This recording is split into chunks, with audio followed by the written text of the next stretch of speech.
Rev up your engines.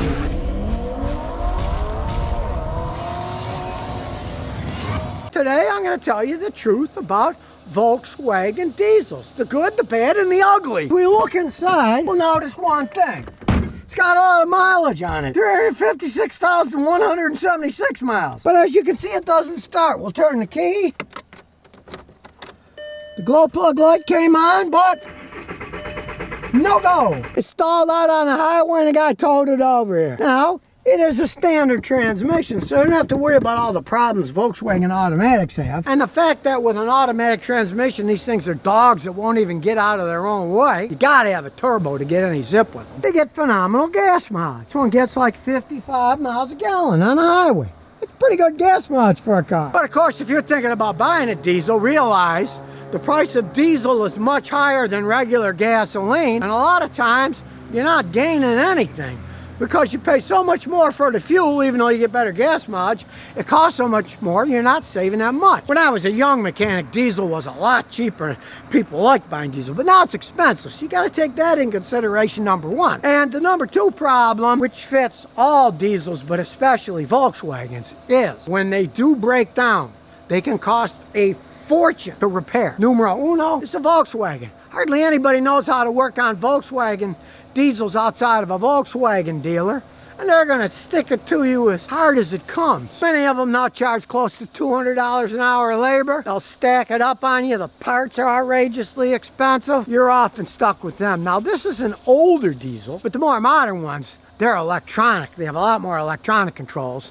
And unless you're a Volkswagen expert and have all the equipment to work on them. As I said, this one being a 2003 model, more basic. Now, we got to figure out why this sucker isn't starting. He was going to bring it over here because he said it was hard to start when it was cold. So I said, bring it over the night before and I'll check it cold. Well, I didn't have to do that because while he was driving it down the highway, it just died. Now it won't start at all. That gives me kind of a clue. Often when they're hard to start, first thing in the morning, the pump's not working right. Fuel pump. You realize this is a Volkswagen diesel. Got two fuel pumps. It's got the main injection pump here, but that is fed inside the gas tank in the back. So what are we going to do? We're going to test the lift pump first because it's easy to do. And I'm thinking that's the problem. So we'll get our fuel pressure tester kit and hook it up to the feed line from the in-tank pump before the high pressure pump. Now the fuel filter's here, maybe it's clogged, who knows. So the feed line to the filter is where we're going to hook the gauge to. That bypasses the filter. So we'll hook the gauge up here and tighten the clamp. Get it nice and tight. We don't want any leaks. Get it tight. Otherwise you get a false pressure reading. So you want it nice and tight. That's tight. Then we'll hook the other hose to it. Hook that up and tighten that up. Again, we want it super tight. Then we'll see what kind of pressure it puts out.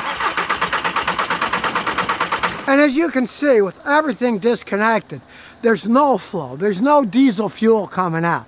So the lift pump is doing nothing. Therefore, no diesel fuel from the gas tank is being pumped through here and then pumped into the fuel injection pump, which then puts pressure in here. Now maybe it's lucky that it's just a blown fuse.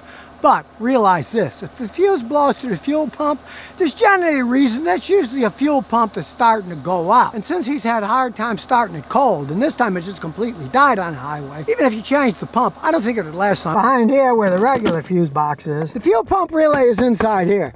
You have to take all this crap off, then another layer of crap and another layer of crap to get to the fuel pump relay to check it. So the heck with that. We got an easier way. We'll just go test the power going to the fuel pump. Fuel pump has an access panel, so we'll try starting it again.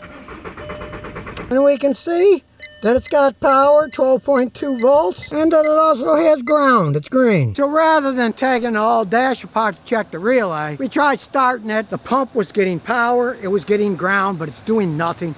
So it needs an in-tank lift pump. Yeah, now you can see why I hate working on these things. A simple thing like checking the relay, you got to take the whole dash apart. So I figured a way to check. It's getting power, so now if it wasn't getting power, I would have had to check the relay. But the relay's sending power, the pump's dead. So it's going to need a lift pump. If the guy wants to buy one, hey, take it apart, put the pump in, put it back in, and away she goes. He just had no idea what was wrong. Well, I pinpointed what was wrong. It needs a lift pump. Now, with the mileage this thing has on, you know, like 1/3 of a million miles.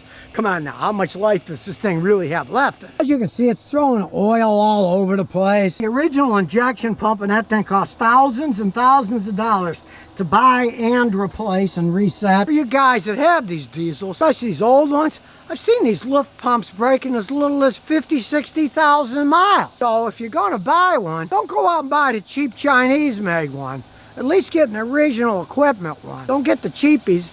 The original ones are bad enough. It's got to pump the fuel to the injector pump to make it go, and it's not working at all. And he brought it to me because he couldn't find anybody that even wanted to work on these stupid Volkswagen diesels. I hate working on them too. I don't blame people. Kind of a stupid design there, but that's Volkswagen for you. They have lots of stupid designs. Now, to be honest, these Volkswagen diesels can go a long time. So if you're thinking about buying one, you're looking at an older one, I'd advise buying them with a lot less mileage than this thing has. Just realize the old ones are simpler. They don't have the diesel catalytic converter that you got to spend a fortune changing so many miles. Sometimes they'll go out at 60,000 miles, and they cost thousands of dollars to replace. Now, they do get phenomenal gas mileage. They can run a long time, but when they break, you don't know a good diesel mechanic, and this is a simple one. The newer ones have so much electronics on it.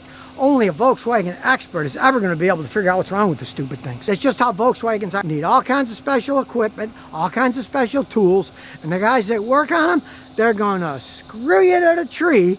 When you can't figure out what's wrong, you got to pay them to fix it. But really, as far as I'm concerned, with the price of diesel fuel being so high, and they might even phase them out in the future, who knows? There's really not that reason to buy a diesel in the United States these days. You're not saving much money, you're paying so much more for the fuel. Yeah, they get better gas mileage, but new gasoline cars get pretty good gas mileage too. I remember years ago I met this really intelligent Englishman.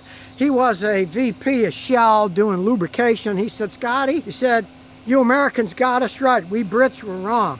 Now that they're making gasoline engines that get just about the same gas mileage as a diesel engine, there's no point in having diesel engines. We went the diesel route, and now in England, they're trying to ban diesel cars. So, maybe not a smart idea to diesel car after all.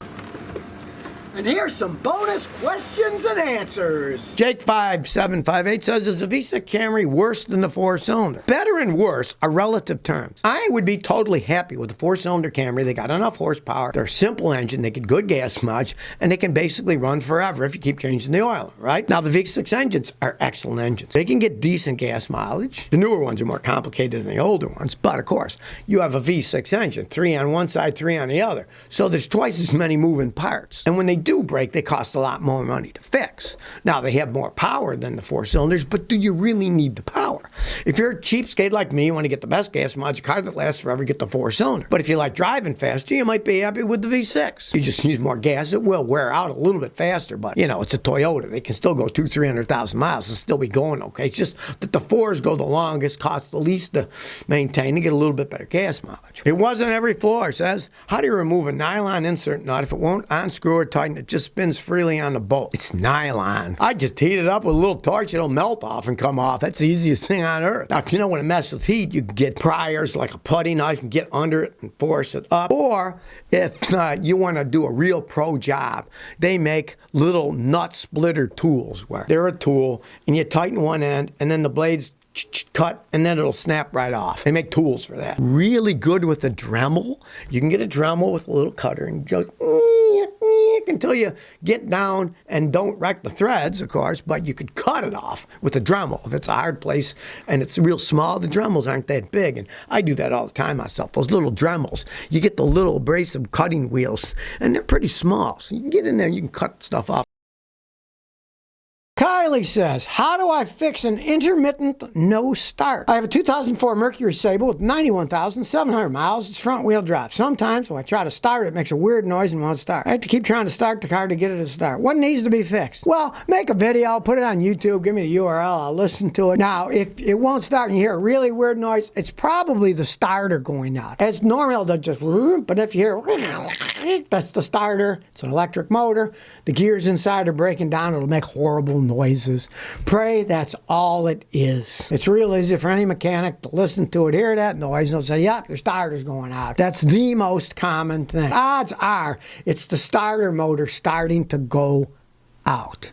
Or wherever you are, you go to any decent mechanic and say, look, what's this noise? And they'll say, yeah, you need a starter. Pray it's not the inside of the engine going because if it's that, then it can get expensive on those Ford engines. They can have problems. Those V6s, some of them have, quite a few problems as they age. So if you never want to miss another one of my new car repair videos, remember to ring that bell.